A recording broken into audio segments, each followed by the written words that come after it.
있습니다. 공정하고 투명하게 작동한다라는 국민들의 믿음이 전제되어야 합니다.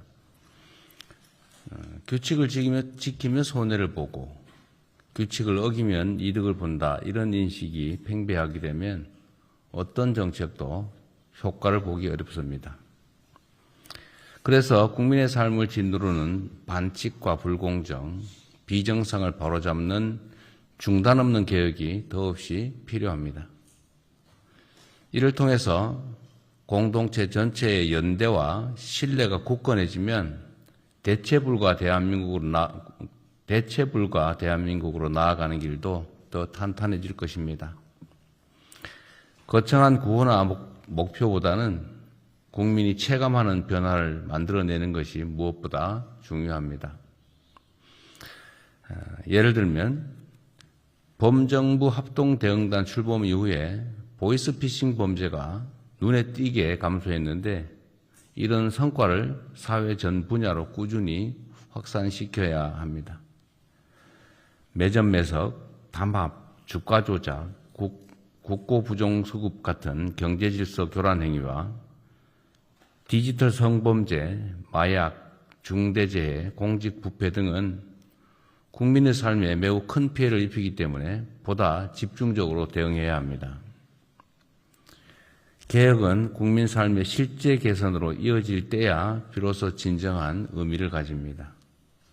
중단 없는 개혁, 나아가 지속적인 민생 개혁에 힘을 모아주기 바랍니다.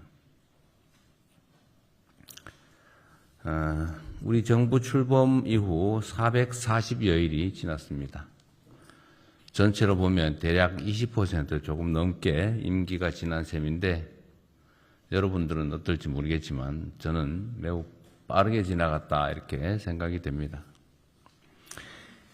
임기 초반 대내외적으로 여러 어려움이 있었지만 국정을 정상 궤도에 올려놓았고 3대 메가 프로젝트 같은 국가 대도약의 발판을 마련하는 큰 성과도 있었습니다. 이러한 성과 모두 보이지 않는 곳에서 묵묵하게 헌신하는 공직자 여러분들의 덕분입니다. 다만 국민 눈높이에서 보면 여전히 미진하거나 속도를 내야 될 부분이 적지 않습니다. 특히 정책 수립 과정에서 민생 현장의 실정이나 국민들의 수용 가능성을 충분히 살피지 못하거나 또 정책 집행 속도가 기대에 못 미치는 경우도 매우 많습니다. 역대 정부들에서도 임기 초반에 긴장감이 느슨해지는 시기에 공직기강 회의로 국민들의 신뢰를 잃는 사례가 자주 발생했습니다. 같은 우를 다시 범하지 않도록 과거의 사례들을 반면교사 삼아야 되겠습니다. 이제 다시 심기일전해서 임기를 새로 시작한다라는 마음으로 신발끈을 다시 메고 국정 속도를 높이는 데 총력을 기울여 주시기 바랍니다. 무엇보다 국정의 중심축인 정부 부처들이 능동적이고 적극적이며 선제적으로 움직일 필요가 있습니다.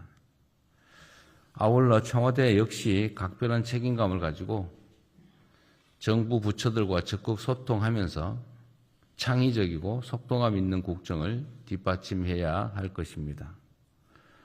공직자 여러분 모두에게 국민에게 체감되는 변화를 만들기 위해서 있는 모든 역량을 집중해달라는 당부를 드립니다. 이상입니다. 네, 언론인 여러분의 협조를 부탁드립니다.